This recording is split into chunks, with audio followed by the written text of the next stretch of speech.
ಎಲ್ರಿಗೂ ನಮಸ್ಕಾರ. ಎಲ್ಲರಿಗೂ ಶಿವರಾತ್ರಿ ಹಬ್ಬದ ಶುಭಾಶಯಗಳು. ನಮಃ ಶಿವಾಯ ಸಾಂಬಾಯ ಸಗುಣಾಯ ಸುಸೂನವೇ ಕೈಲಾಸ ಚಲವಾಸಾಯ ಮಹಾದೇವಾಯ ಶಂಭವೇ.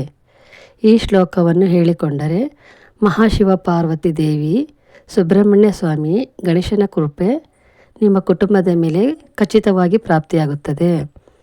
ಅದ್ಭುತ ಫಲಗಳು ನಿಮಗೆ ಸಿಗುತ್ತದೆ. ಹಾಗೆ ಜನ್ಮ ಜನ್ಮದ ಪಾಪಗಳು ತೊರೆದು ಅದೃಷ್ಟ ಪ್ರಾಪ್ತಿಯಾಗುತ್ತದೆ. ಶಿವಾಲಯಕ್ಕೆ ಹೋಗಿ ದರ್ಶನ ಮಾಡಿ.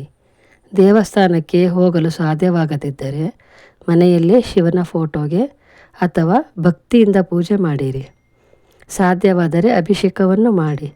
ಹಾಲು, ಮೊಸರು, ತುಪ್ಪ, ಹಣ್ಣು, ಜೇನುತುಪ್ಪ ಇದ್ಯಾವುದೂ ಆಗಲಿಲ್ಲ ಅಂದರೆ ನೀರಿಗೆ ಅಕ್ಕಿ ಹಿಟ್ಟನ್ನು ಬೆರೆಸಿ ಅಭಿಷೇಕ ಮಾಡಿ.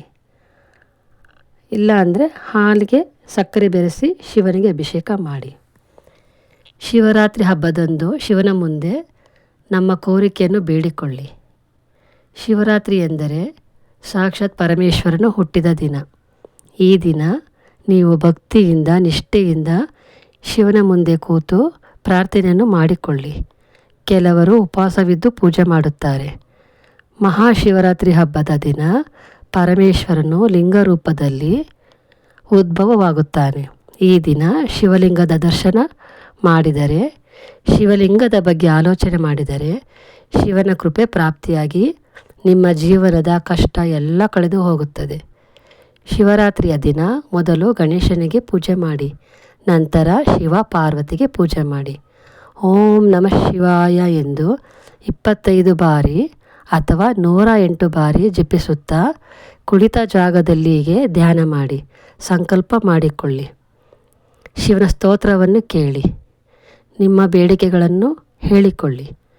ಮಹಾಶಿವರಾತ್ರಿಯ ದಿನದಂದು ಶಿವನನ್ನು ಲಿಂಗ ರೂಪದಲ್ಲಿ ಪೂಜಿಸಿದರೆ ಕೋಟಿ ಪುಣ್ಯ ಲಭಿಸುತ್ತದೆ. ಆದ್ದರಿಂದ ಆದಷ್ಟು ಶಿವಲಿಂಗಕ್ಕೆ ಪೂಜೆಯನ್ನು ಮಾಡಿ.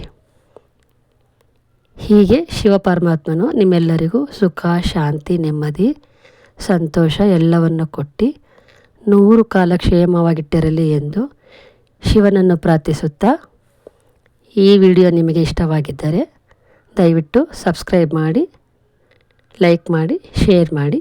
Thank you.